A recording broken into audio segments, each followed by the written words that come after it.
that's a ticklish one. Is the result a cause of action? It is. It is the motivation it is the real motivation to obtain something. So that motivation is a part of the causal process. This is my objective. Then there is some means. Yes, the means is the ritual. What action to take? Yes. So it is dharma driven action to achieve that particular objective. No, you are using dharma in two different ways now. When you say dharma driven action, in this case, okay, I'll use it together. Dharma driven action leads to dharma. Dharma driven action leads to dharma.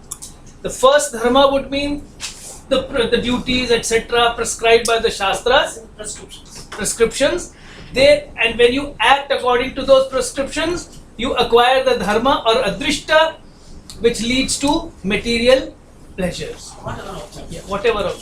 Essentially material. In sense of when we are talking of the first purushartha, we are essentially looking at material pleasures, because as purusharthas, dharma, artha and kam, all the three are material. It is only the spiritual, etc., comes only in moksha. For mokshas, some action is to be. Yes, but that I have already said. That Dharma Shastra ne kya kiya? That even to achieve that moksha, you follow this trajectory. You follow the path of action prescribed by Dharma Shastra. That will yield to dharma as adrishta. That will also yield wealth and power. That will also yield all material pleasures, and finally lead to moksha. That is the idea. For moksha, you don't have to do anything different. दो तरह की व्याख्याएं रही हैं sir. एक तो याग आदि क्रियाओं को ही धर्म कहने की परंपरा रही, और याग आदि क्रियाजन्य जो अपूर्व अनसीन है वो बता दिया। याग जब वो धर्म है, वो दोनों शब्द हो गए ना। नहीं, मैं उसमें ये बात कह रहे थे सर, नागेश ने एक बात कही है कि लोकतो अर्थ प्रयुक्ते शास्त्रेण धर्म नियमः क्रियते है ना, कि साधु शब्दों का प्रयोग करना चाहिए। असाधु शब्दों से भी अर्थ का बोध तो होता ही होता है। हाँ। ऐसे में साधु शब्दों का प्रयोग क्यों करना चाहिए? कि साधु शब्दों का प्रयोग अपने आप में एक धर्म है, उससे उत्पन्न होने वाला जो अपूर्व है ना, वो भी धर्म है। हाँ, तो शास्त्रेण धर्म नियमः क्रियते। एक तो व्याख्या ये है कि असाधु शब्दों से अर्थ बोध करा दीजिए डे टू डे, लेकिन धर्म नहीं होगा। धर्म नहीं होगा का मतलब यज्ञ के प्रसंग में, यज्ञ धर्म है, यज्ञ के प्रसंग में आपको साधु शब्दों का ही प्रयोग करना होगा। एक आइडिया है यज्ञ के लिए धर्म शब्द का प्रयोग। दूसरा यह है कि यज्ञ जन्य जो अपूर्व है, मैंने दोनों शब्दों की व्याख्या कर दी। धर्म शब्द के दो अर्थ ही मैंने बताए हैं। जब हम केवल पुरुषार्थ के लिए धर्म की बात कर रहे हैं, तो वो यागादिरेव धर्म से शुरू होकर स्मृति इत्यादि सबके द्वारा प्रतिपादित जितने भी हमारे कर्तव्य हैं, वो सब धर्म हैं। लेकिन जब हम पुरुषार्थ उसकी बात कर रहे हैं, धर्मशास्त्र में धर्म की बात कर रहे हैं, तो ये हमारे सब कर्म, और उनसे फलित क्या होगा? उनसे वो धर्म होगा अदृष्ट रूपी, जो कि हमें सब प्रकार के फल दिलवाएगा। I think we are confusing the use of two words. Dharma. I'm using the word dharma in two different senses, which I have already tried to explain, but maybe I am not able to get it through. One, dharma as adrishta. Other dharma as duty. Dharma as adrishta, dharma as duty. Dharma as duty. If you do your duty, you will generate your action. Your duty will generate your action. Will generate adrishta, which will lead to worldly pleasures. That is also dharma. Do we here contradict Gita's lesson when it says that कि आप कर्म करें और फल की इच्छा ना करें? नहीं, बिल्कुल कॉन्ट्रडिक्ट नहीं करता। हमने यही कहा, कौन सा बिना कर्म के, बिना फल के कर्म करना है। कौन सा कर्म करना है? जो हमारे लिए प्रिस्क्राइब्ड है। इस कर्म को करके मुझे फल मिले ना मिले, मैं अपना कर्म करता रहूंगा। That's basically the calm. Phal is, see, when listen, even when Gita says that you must do your action but not bother about result, it does not mean that you don't bother about the phal at all. अभी जैसे आपने कहा, that is the primary driving force.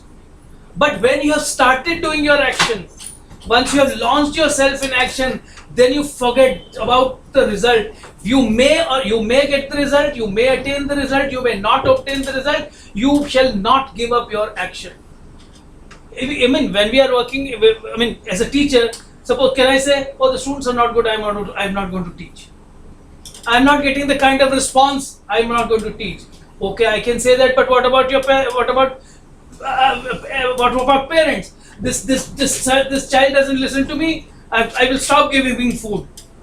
God, you have to do your duty as a parent, irrespective of the consequences.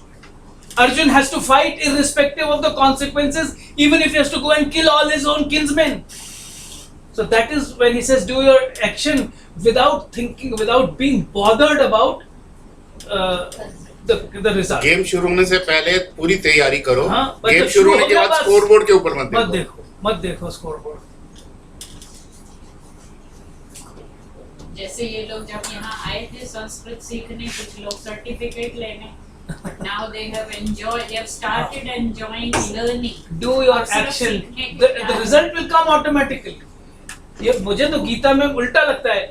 Those who work for action, those who work for result are most likely, are not likely to get the result, because there are two things going to happen.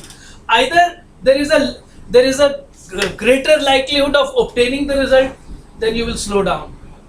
If there is lesser possibility of obtaining the result, then also you will get demotivated. So once you get demotivated, you will slow down, you will stop your action, then it is never possible to get the result. But the moment you decide that, look, irrespective of whether I succeed or fail, I am going to do it repeatedly, do it till I finally succeed. So that is the process which Gita is trying to propagate, and that is the process, that is the theme of Dharma Shastra as well. I must say again, Gita is also a part of Dharma Shastra. Mahabharata, Ramayana, Puranas, they are all part of the Dharma Shastra. They are propelled by the same theory of action without bothering about result. यहाँ पर क्या है, स्वधर्म में क्या आ जाता है? तो गीता कॉन्सेप्ट ऑफ स्वधर्म comes from धर्म शास्त्र. You have to do it. Look, you are a Kshatriya, you have to do it. Now there is an element of compulsion. There is no choice. There is no option. You simply have to do it. So whether you like it or not, whether you will succeed or not, is immaterial. You simply have to do it. So as parents, there are certain things we are bound to do. As citizens, there are certain things we have to do. We have no choice. We have no option. The problem comes in when we believe that there is an option to not do it, or to do it differently, or to do it with some kind of indifference. That option Gita doesn't provide to us. Okay. So now let's come back to Dharma Shastra. A question arose, like, what does Dharma Shastra do? One of the things that it does is, I have given you a list. These are the areas it seeks to regulate our conduct. What does Dharma Shastra try to do? One, it forces us to stay in the society. It recognizes that we are social beings. Man is a social animal, we have been told in class 6. And when we are social animals, when people come together, there is always a clash of interests. There are paucity of things, there are paucity of opportunities. There will be some competition. When there is competition, there will be rivalry, and whatever consequences will follow. So what does a civilized society do? What is a civil society? We talk of civil society these days. आजकल बहुत civil society का शोर मचता है. What is a civil society? A civil society is a society which is governed by law, and that is what Dharma Shastra tries to do. It tries to regulate our conduct. That's all. It regulates our conduct within the human society. As I said, we have the option of not staying here. From brahmacharya, one can jump straight into sannyas and go away. Then you have no social obligations. But so long as you are here, a part of this human society, you have social obligations. And those obligations take different forms. You become, as a member of the society, you suddenly find yourself that you are a member of multiple organizations. You are a part of the family, immediate family, nuclear family. You are a part of a larger family. You are a part of a neighborhood. In your profession, you are meeting so many people. On the road, you are meeting so many people. On a tourist spot, you are meeting you are interacting with so many people. In a vehicle, you are interacting with so many people. I don't have the right to just drive at any speed in the city. So everywhere, man has to regulate his actions so that there is least conflict. Conflict there will be, problems there will be, and when people refuse to follow those regulations, then Dharmashastra will also come out with prescriptions to tighten the leash and put them under some control. That will also happen. But for the first time, in the first place, it's a attempt to regulate our conduct. And we have to live in a civil society. We are not living in a jungle. And even if I am living in a jungle, am I free to do whatever I want? I mean, Dharma Shastra will extend to things like wear proper woolens in winters. ये धर्म शास्त्र में कहाँ से आ गया? Don't cross the road when a vehicle is coming towards you. ये भी धर्म शास्त्र में. So everything, the entire life is sought to be governed by rules and regulations. There could be different kinds of rules pertaining to different aspects of our lives. There could be real laws enforced by the king. There could be simple moral laws. There could be social laws. So all kinds of laws come into play here. But Dharma Shastra then has a much wider canvas than simple law as such. And Dharma Shastra regulates our conduct not only amongst ourselves, but that's a very, very significant part of our understanding of Dharma Shastra. Again, Dharma Shastra has a much larger canvas. Dharma Shastra has a much bigger picture before it. Dharma Shastra sees human beings as a part of a much larger, plan of the universe. Being a text written by believers, they believe that's a design made by God. So if you read the Manusmriti, the first chapter starts with creation. God created the world. How did He create the world? What are the different stages, etc., etc.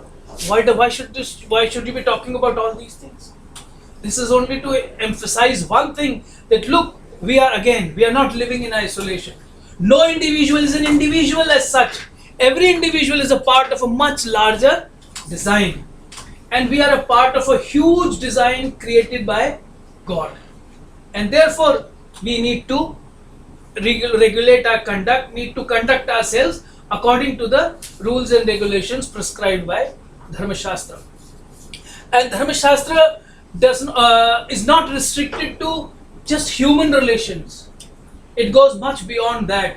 Dharma Shastra has a much wider view of life. In this life, there are humans, there are animals, there are trees, there are rivers, there are insects, and there are gods and deities, and there are pitars, the departed souls. Everything, every entity in the world is a part of this universe here. So we have a much, and imagine, sometimes we feel we are amazed when we are talking of a very philosophical text, like ma'am would know, something like Nyaya Darshan. It will suddenly start talking of Varuna Loka, Surya Loka. अरे भाई ये कहाँ से आ गया दर्शन में? है, because for us the world is not just what we experience around ourselves. We have to think of it as a huge entity, and we are just a small part of the whole machine of that system. To impress upon us that, these days we are giving undue importance to individuals. मैं ही सब कुछ हूँ. So मैं parents की भी नहीं मानूंगा, teachers की भी नहीं मानूंगा, इसकी भी नहीं, किसी की नहीं सुनूंगा, because मैं ही सब कुछ हूँ. Our darshan, Dharma Shastra darshan, the philosophy of Dharma Shastra, does not deny the significance of the individual. No, everything ultimately is for the protection of the individual. But the individual gets his protection from the larger system, from the larger whole. I am happy and safe and secure in the family.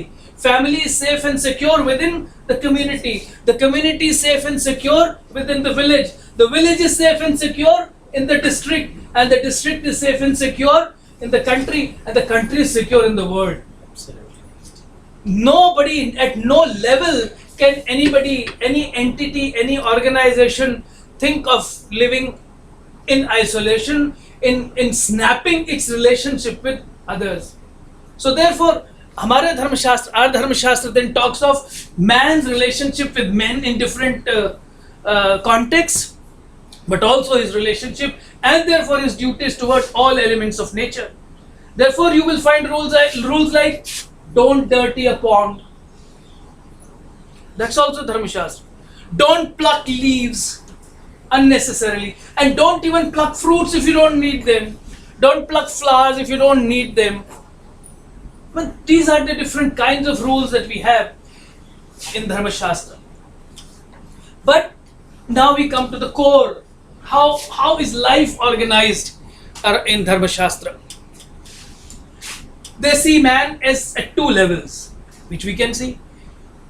We have a personal life and we have a professional life. We have a personal life and a professional life. Though both of that again is problematic these days. Some people have a very funny idea that the two can be separated. I can be secular at home but communal at my workplace, or communal at home but secular in my workplace. I don't know how I can be secular at my workplace if I am communal at home. Anyway, so Dharma Shastra believes that this personal and professional also needs to be harmonized. Personal and professional also needs to be harmonized, and they believe that Dharma Shastra believes that every individual needs to grow and evolve. From childhood, again traditionally talking of 100 years, average age, whatever. There are stages in life which we still go through. You go to school, you go to college, maybe some professional institute, then you begin to earn money. Then you become then you start earning, and when you start earning, you start a family. Gradually, you grow up, children are ready to take up the responsibilities, and you begin to not fade out but withdraw gradually, leaving space for them, giving them space, and then comes the final departure. So that's a very normal, natural growth of, evolution of any human being and the life of a human being. Dharma Shastra only tells us to do right things at the right time. Nobody is barred from doing anything. Nobody is barred from doing anything. Dharma, Artha, Kama, Moksha, all the four Purusharthas are available, but doing right things at the right time in your age is the prescription. Then comes the professional life. Professionally, we have divided the whole society into 4 classes. That again may be problematic. Whatever, we can talk about it, discuss it. But what we have is 4 classes: Brahman, Kshatriya, Vaishya and Shudra, and several intermediary social groups. Several intermediary castes, we call them jati. These are 4 varnas, and then there are avantar jatis, intermediary castes, each of whom has been given a certain specific role. Is that a good idea? Is that a bad idea? You can argue. If it forces me to do something which I don't want, if it snatches away some of my rights as a human being, then I may not like it. But if it is an arrangement which allows me to gradually adapt and adopt a profession which is readily available to me, then probably it has its own merits and demerits. So a teacher would preferably want it, if it would like his children to become teachers, because he has a huge library. What will happen to this library after? But that's a genuine fear which all teachers have. And a lawyer would like his children to become lawyers so that they can then have the same clientele and the business can go on. Film actors, they have contacts. Look, contact is so important. So you have contacts, you have business contacts. I know कहाँ से procure करना है सामान, कहाँ बेचना है, the market, everything is settled. So it gives you a kind of a settled life. But I am not going to comment on that, because the way caste and jati have operated in this country leaves much to be desired and has caused serious tensions in the society. So I don't want to comment on that. But the idea, if you are only looking at the idea, not the way in which it has been operationalized, but as an idea, if my profession is that of a lawyer, or if my profession is that of a teacher, or if my profession is that of A, B, C or D, anything, I have to do my work with complete devotion. That's all I would gather from Dharma Shastra. If I am a businessman, I am told. If I am a trader, I am told that I will not adulterate goods. If I am a trader, I am told that I will not jack up prices. If I am a trader, I am told that I will not cartelize. If I am a trader, I am told that I will not try to sell, not try to deliberately create a scarcity and raise prices. All those things are there. So if I am a trader, if I am a Brahman, these are the things. If I am a Kshatriya, these are the things. If I am a Kshatriya, this is how I have to govern. If I am a soldier, this is how I have to fight. I can briefly mention when we come to that sections. There's a whole lot of restrictions on war. That's a very interesting section of the Manusmriti. 7th chapter, we will talk about it. So whatever profession I have, there are restrictions, there are rules, there are regulations in which, and it prescribes the way that I have to conduct myself. So, I mean, I don't know. I'm not promoting casteism when I want to make this statement. Even if I am a Safai Karamchari, why is it that everybody else has to realize the significance of my work? What I am doing as a Safai Karamchari is as significant as what you are maybe doing as a Kshatriya or as a Brahman. Because that, if that is the duty prescribed for me by Vedas, if that is the duty that has been ordained by God, then it's not just, you don't use that argument simply to put me on the side, in a corner. But you please also use that argument to respect me and see that I am doing a duty which has been given to me by God. So, in a certain way, this is also a kind of an eye-opener for us. And we have used it simply to put somebody in a corner. That is not what probably, I don't think that could have been the intent of the rishis when they were talking about dharma. So everyone, whatever position we may be, whatever position in a personal and professional life we may be, the whole idea is do your duty to the best of your ability, fullest commitment, without any aversion, without any raga, without any dvesha, and take it as your duty. Therefore Gita comes in, take it as your duty, or take it as an offering to God, whatever way you want to take it, but that is how it has to be done. So profession on choice. Pardon? Profession on choice. Profession on choice is yes, that's an important issue. I am not denying that. Once, that is the whole problem. That is the whole problem. We can talk about it some other time. But yes, if we look at Manusmriti, if we look at most of the texts, there is no choice. It is given. You are born into a certain family and therefore you have to follow that profession. I am not given the choice. That is my understanding of the Manusmriti. It doesn't give me the choice, but was it dealing with the question of choice or not? That's my question. That's the question that I am raising. It is not dealing with the question of choice at all. It is simply saying, look, if you are this is what you are supposed to do. If you are X, this is what you are supposed to do. So, because it doesn't deal, wherever we talk of caste, wherever you talk of varna, it is by birth, it is never by choice. That is a problem. That is a problem. Definitely that's a problem. And therefore, I've not defended it at all. But what about Gita Chatur Varnyam Maya Srishtam Karma Vibhaga? But that's one. I will talk about that when we come. Sir, I will come. But the dominant theme, unfortunately, is caste based on birth. not that one of the important significant points that I will be making during my presentations in future will be that look, there have been voices of dissent, there have been strong opposition to this caste-based system, to caste-based discrimination, but unfortunately that dissenting voice has unfortunately remained the dissenting judgment, and it has not become the main view of Indian philosophy or Indian thought or Indian social system. Now, why that has happened? Where is the dissent? Several places.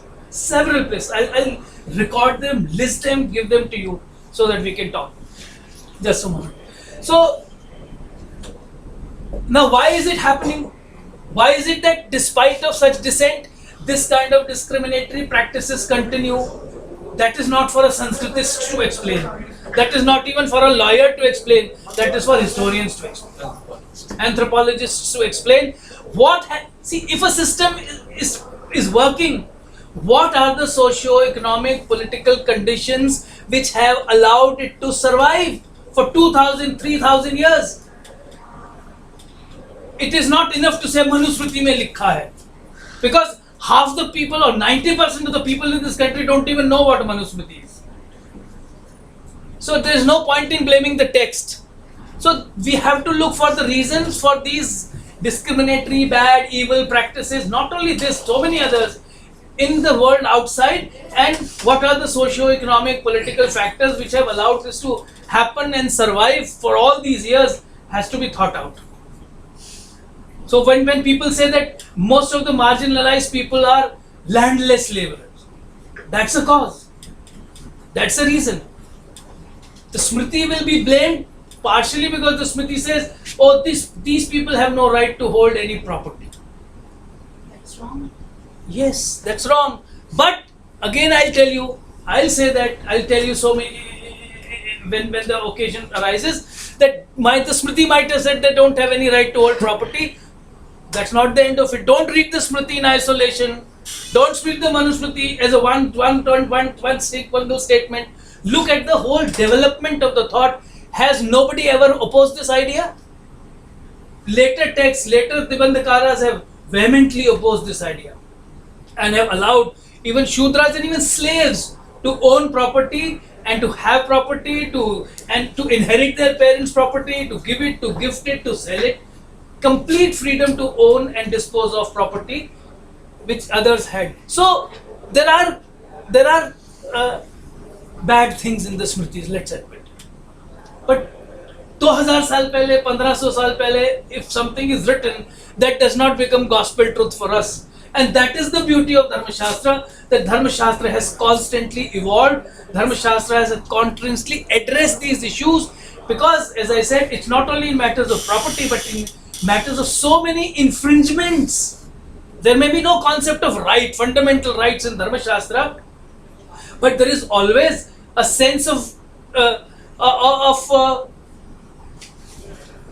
pain, suffering.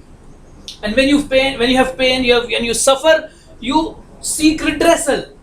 So even without the idea of rights in Dharma Shastra, you have this idea of recognizing other people's inconveniences, and Dharma Shastra is constantly trying to adjust itself and to see that those inconveniences are handled, resolved. For example, one very famous example I can cite here itself, Manu itself. Manusmriti, when we come to that section, when it talks of inheritance, the first rule is, after the death of a person, his eldest son will inherit all property. Is that the end of Dharma Shastra? No. Because Manu himself has alternative other options available. And Yajnavalkya, when he comes, he says, I don't agree with Manu. And he says, all the sons, he's still stuck to sons, all the sons will have an equal share, and also the widows. He doesn't want to leave the mother to the mercy of the sons and their sons and daughters-in-law. So all the widows of the departed, of the deceased, will have a share. Then comes sisters. Okay, all the sister doesn't have a share directly, But what will he do? He will say, okay, all the brothers will contribute towards her wedding. But then suppose she doesn't get married, then she still does not get a share in her father's property, but she gets an equal share from her brother's share. बात तो वही आ गई. You have respected the word of the Smriti by saying the daughter does not inherit father's property, but you have already created an opportunity, space for her to take care of her needs and not to be left at the mercy of her brothers. So these are the constant changes which have happened. So therefore I would say, when we are reading Dharma Shastra, let us not just stick to one text, and let us see what are the issues that have been raised in Dharma Shastra, what are the problems that have been raised in Dharma Shastra, what are the kind of social problems that have come up. Some people will very happily tell you, oh, Manusmriti mein likha hai, or some Smriti mein likha hai, that if a Shudra dares to hear the words of Veda, he should be put to death, or some lead should be put in his ears. Ho gaya. Hua. What have the later Dharma Shastris done? They have thrown this rule out. Earlier they used to say, if the wife misbehaves, the husband has the right to beat her up. Yes, but I am saying earlier. Manu is one of them. And the later ones say, nothing doing, but they can't take away all the rights of the husband to beat the wife. So they say, okay, they should use a stick which is just 6 inches. So, and they will not hit her, or they can only hit her on the back. So you look, we can laugh, but from unrestricted right to beat up the wife to putting certain restrictions is a major change, and you have already come to a change. You have now changed it further. So this life is changing. So the most essential thing about Dharma Shastra is that it is open to change. In certain areas it is changing at a faster pace. In certain areas it is not, and we have to look, historians will have to tell us what are the socio-economic, political circumstances under which women are suppressed, under which Shudras are suppressed, and how can their rights be redeemed. So that will be a question which we may have to address. The very interesting thing that I'm going to talk about today, and then some more detail, husband's unrestricted right to throw out the wife is severely capped, restricted to the extent that the husband has in no way can he throw out the wife on the street. So what Ram did was probably not permissible under Dharma Shastra, but you can defend him by saying that later Dharma Shastra says that look, if there are certain conditions, under these conditions the husband can decide not to live with his wife. In that situation he will have to put her in a different house. So somebody said, okay, I'll put her in a barn, गाय भैंस के साथ बांध देंगे. He said, nothing doing. You have to provide her with the same level of material comfort which you are living in. So if you are living in a 2-bedroom house, you at least have to give her a 2-bedroom house. So giving her the same material conditions. And if I may go on, he said there's no way, because the theory is that in no way can the relationship of husband and wife be snapped. There was no divorce. So if the relationship continues and it is the husband's responsibility, duty to look after the wife, and that continues even after you don't want to live together. You may not live together, but that does not absolve the husband of the responsibility to look after the wife. So he has to provide all kinds of facilities. I have some more dramatic and traumatic things to say, but I'll keep them for the future.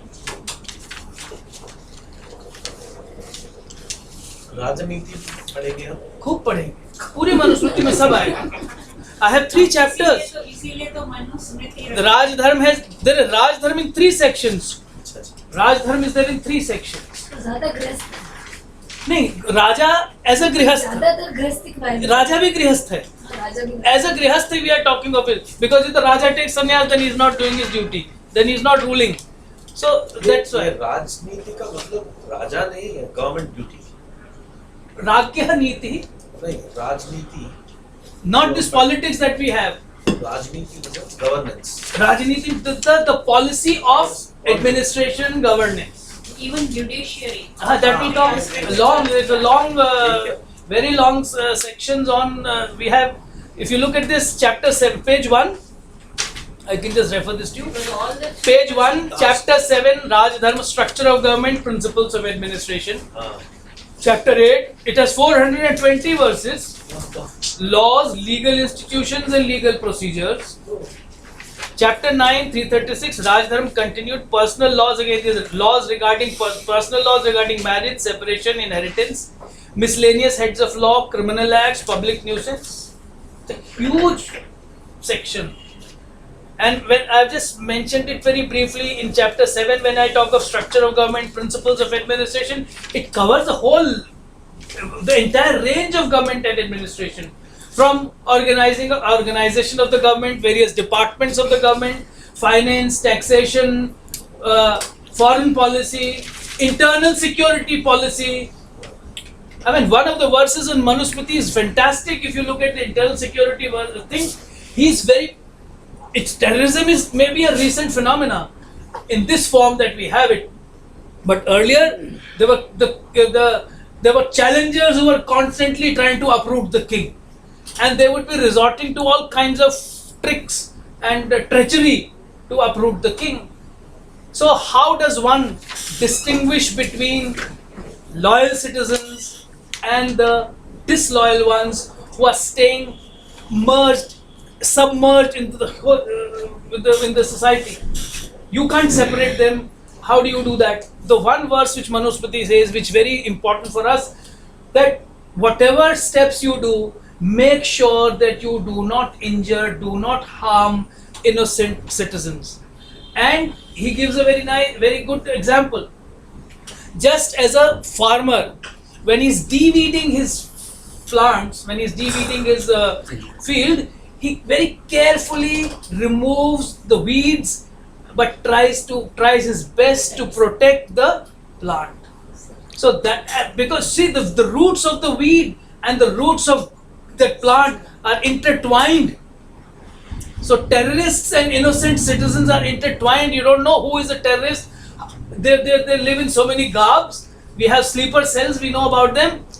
You can't make them out. I could be one of them, but you won't know. So how do you do it? So the question of intelligence is a very important part. So Kautilya's Arthashastra would also be part of this Yes, Kautilya's Arthashastra. See, again, Arthashastra specifically deals with one large section of Dharma Shastra, so that has become a separate science altogether. But here, when we are talking of Dharma Shastra, we have incorporated Arthashastra into Dharma Shastra and kept it as duties of the king. So, principles of administration, foreign policy is a very, very significant idea in Manusmriti and in the entire Dharma Shastra. And again, a very important point that I will again raise is that don't try to treat foreign policy as different and separate from domestic policy. Your health policy, your industrial policy, your agricultural policy, your educational policy, everything is intertwined with foreign policy. So if you are weak, if your economy is weak, you can't fight big wars. If there is lack of social cohesion in your society, if people are willing to kill each other, if there is if there is heavy communalism, you won't be able to fight your enemies outside. You won't be able to grow if you are fighting on the basis of caste and language and creed. So bringing cohesion in the society is integral to foreign policy. Strengthening your economy is integral to foreign policy.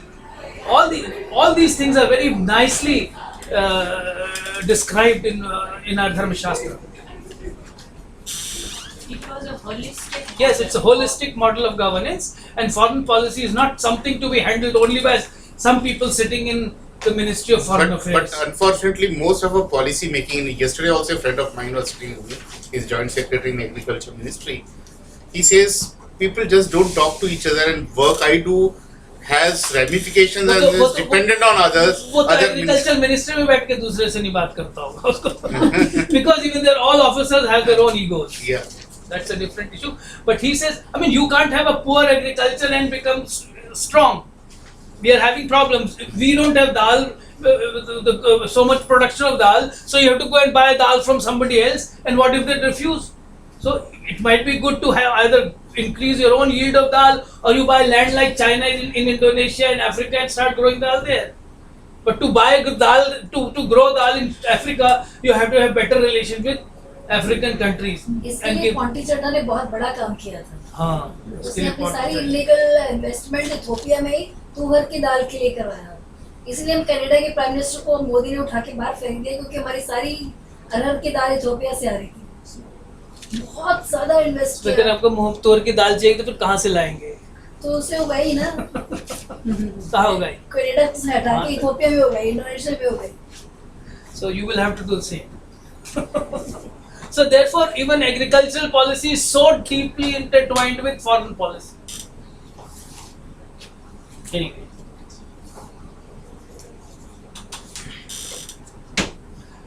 So now let us finally talk about the most important thing, that is authority. Who will prescribe the law? Who will do it? So we have this statement in Manusmriti that Veda, Smriti, Sadachar and Atmatushti, these are 4 sources of dharma. And if you just look at this carefully, you will find the whole essence of Dharma Shastra in just one statement. 4 sources of dharma: Veda, Smriti, third one is Sadachar. Sadachar I would simply translate as customary law, people's practices. And Atmatushti is what you find satisfying, your sweet will. Yes.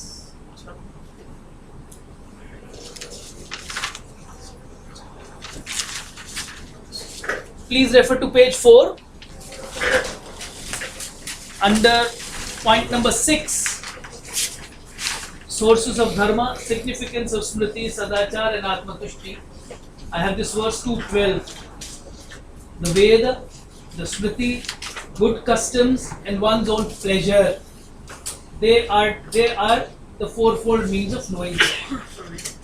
one's own pleasure or one's own conscience. नहीं, तुष्टि लिखा है। हाँ, लिखा तो तुष्टि, तुष्टि है, लेकिन अब that is open to interpretation and problem. It raises so many problems. Whose conscience?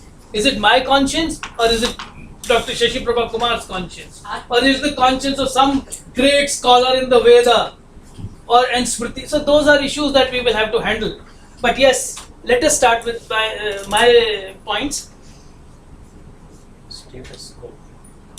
Dharma has 4 sources: Veda, Smriti, Sadachar and Atma. Veda is not one single book, as you all know. Veda is not even just 4 books: Rigveda, Tharveda, Samveda, Yajurveda. Each of these had many recensions, which we have unfortunately, most of them are lost now. We don't have them. So when we talk of Veda, we are already talking of a huge corpus, which was scattered, which was spread, or which was prevalent in different parts of the country. And look, what are you thinking of when you are talking of Dharma Shastra? What is the range? What is the geographical range of Dharma Shastra? Let's also look at that. What is the geographical range of Dharma Shastra? If you look at Manusmriti, you will find it a little. I see some humor there. He says the most ideal people whose conduct is the ideal for all live in Haryana. Very good, I'm a Haryana. Good. So it's a short, very small region from Ambala to Sirsa, a few hundred kilometers. That's the core of dharma in Manusmriti. Manusmriti doesn't even know Punjab. Manusmriti does not even know what we call Pakistan. That was the home of Vedas. Afghanistan, the home of Vedas, वो मनुस्मृति को पता ही नहीं. So Manusmriti is a very small reach. And the ideal people live in Haryana. I am using the word Haryana. What is the original expression there? The region between Drishadwati and Saraswati. Vinashan. Drishadwati is Ambala, Ghaggar, and goes up to Saraswati, the place where Saraswati disappears. That is Vinashan. That is in Sirsa. So from Ambala to Sirsa, that's the core region of Dharma. The fellow doesn't even know Punjab Very sad. and doesn't know anything beyond Ambala. He has not even come to Delhi. So that is Manusmriti. So don't be under any delusion about the greatness of Manusmriti. But of course, he goes on to expand his area. That look, this is the core area. But yes, I know something more. You move from here and go up to Bharatpur, Jaipur, this part of the country. So you are still at Sirsa. Move further. You come to Delhi. Have some parts of Western UP, a little bit of, but you're not going anything beyond Agra, Mathura. This is the second purest region. And then, if you want to go further, the maximum that you can go is up to Allahabad. Nothing beyond Allahabad. Manusmriti doesn't know anything beyond Allahabad. So Prayag. Prayag is the eastern border of the country. The cultural border of the country for Manusmriti. So western border is Sirsa, Haryana, and the eastern border is Prayag. That's the small region in which he is operating. And there he says the people of this Sirsa Ambala region are the purest. All Varnas, Brahman, Kshatriya, Vaishya, Shudras, and even intermediary castes are ideal people. But people going beyond up to Agra, Jaipur, Bharatpur region, they are also good people. But only Brahmins here are very good. Others have lost their purity. ये हमारे सस्ता के बीच के लोगों को मनुस्मृति के बारे में ये पता है? तो पेपर है ऐसा? अगर अब पता चल गया तो बहुत खुश हो जाएंगे. जैसे साहब खुश हो गए, तभी तक खुश हो गए.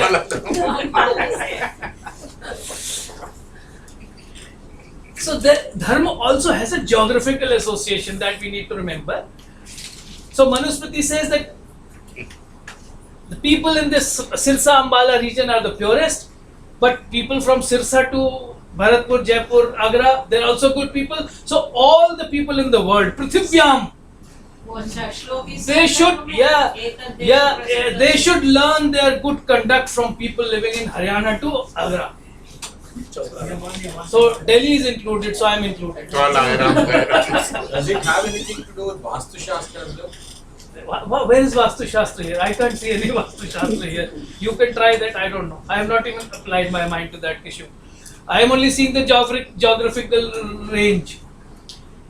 So there is a geographical connection, but anyway. More than this, we need to remember that Vedas were so many and they are lost. Smritis are so many and they are lost. So what if you talk to any Hindu today, what are his sources of dharma? Neither Ved nor Smriti. TV serial. But आचार. हमारे घर में तो ऐसा ही होता है, हमारे cast में तो ऐसा ही होता है, हमारे गांव में तो ऐसा ही होता है. That is सदाचार. And interestingly, once the Smritis stopped being written, and I said 7th century, from 7th century onwards to about now, we are still working on Sadachar. India lives on Sadachar. We are not, and we sometimes very proudly say, we are not a people of a book. हमारा कोई एक कुरान नहीं है, एक Bible नहीं है. There are hundreds and dozens of texts which used to have validity in different parts of the country. But then, just as Vedas have disappeared, just as Smritis have disappeared, so have all these texts disappeared, and we just have a notional belief, a notional authority of the Veda, notional authority of the Smritis, notional authority lends to itself to customs. That look, if something is there in our custom, it must have had its source in some Smriti or in some Vedic statement. Even Smritis fight amongst one another to gain validity.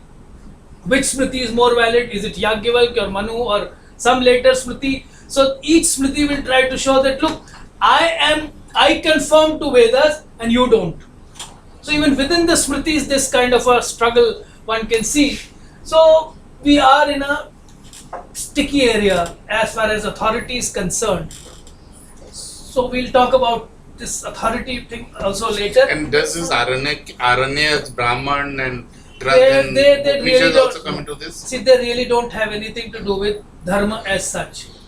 Dharma, when I say dharma, I mean organized dharma shastra. There are several references to how people should conduct, how men should conduct, how wives should conduct, how children should conduct. There are references everywhere. But then the focus keeps shifting. Here, the whole focus is on organizing these duties in a certain order, in a certain organized way around personal, professional, varna, ashram, etc. That attempt is not there in the earlier text. So my problem is, sorry. The whole notion of Deshakala Sapeksh. I'm coming to that. Everything is here. I mentioned this. There is so the text disappears. What becomes important is tradition, and then even in tradition there are contradictions because traditions keep changing. Even within the same group, traditions keep changing. So what is a good tradition? What is a bad tradition? Sometimes you resort to tarka. One very important thing is that tark has a role. Argument, reason, logic has a role. So what is the logic? That's an important question. What logic should prevail in Dharma Shastra? Dharma comes from Mimamsa. Yagadireva dharmaha. You do this ritual, you will get this. You offer 5 rupees ka prasad to Hanumanji and you will get a pass. I don't know if there is a connection. You can't see a connection between two things. So, but all these things are valid. They have their validity because they are adrishta. But Dharma Shastra has to constantly fight on about whether these rules, some of the rules might have some adrishta phala, unseen result. But Dharma Shastra again would fight that many of the rules which are there to organize, regulate human conduct must have a seen result, a drishta phal, which means the result must be available here right itself. So if you are asked not to jump the red light, why do you make that rule? So that there is no accident.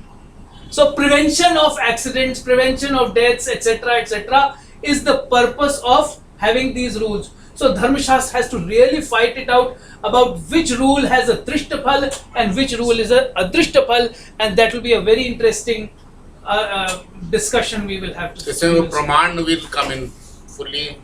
Praman is logic. Look, why do you have this rule? Why do you have said this? There will be several rules. Why have you said that the eldest son will get all the property? I am asking you. I am saying this because I am also asking the eldest son to take care of all the younger brothers and his mother. So there is a logic. But what if he doesn't? What if he kicks them out? What if he kicks out the poor mother? So therefore the purpose of that rule will be defeated. The purpose of the rule is to provide two purposes. One, to prevent not anarchy, Division of property, and to provide measures for looking after people, the heirs of the deceased. Two purposes. But if fragmentation of property you have prevented, but you have not been able to serve the second purpose, so change the rule. So therefore you have to, for rules of dharma also, for rules of social conduct, you will have to constantly think of the purpose for which they are made, and then the test of validity will neither be Shruti nor Smriti, but whether those rules serve the purpose that they are designed to serve, and in case they fail to do so, you please change them. So we'll talk about these things next time. How about this Hindu code with beneficence also following? Yes, in large sections, in several parts, particularly this story that I have told you. Yeah, sure. I have told you that a Hindu husband's responsibility to look after the wife does not cease even now. So we have taken this from Dharma Shastra. So many of these things have come from the idea of marriage rituals have come from Dharma Shastra. Now, the question is, in modern India, there is a specific indicator. Yes, What is the basis for this? that's what I'm saying. If this basis is something which needs a revision, revisit, where should we go for it? Who stops it? Not the Dharma Shastra. Dharma Shastra will say, okay, come out, let us talk, let us discuss. But I am saying that many of these rules are based on Dharma Shastra. Many of these rules are based on Dharma Shastra, and many of the rules are also, we have to keep revising, looking seeing whether they are serving the purpose that they are designed to serve or not. So courts are also revising. Earlier, I remember when I did law early in somewhere in 80s, this was a very famous idea of a matrimonial home. The wife must go and live with the husband.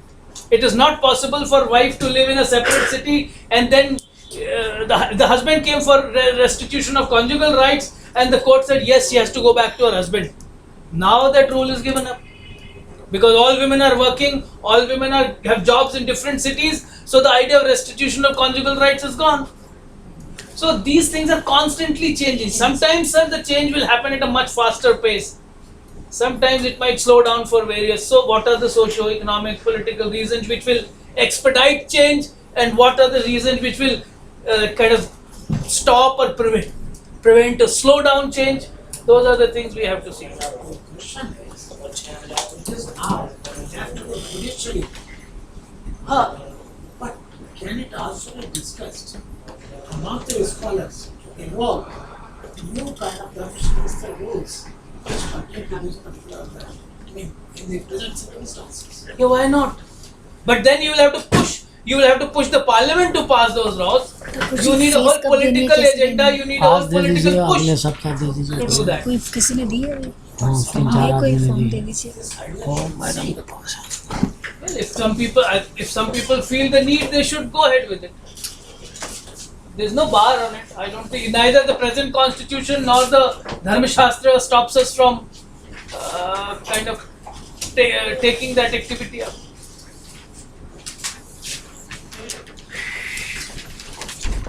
Thank you. Very stimulating. Very stimulating. Yeah. Very interesting. Very interesting. And gives you an overview of things which is very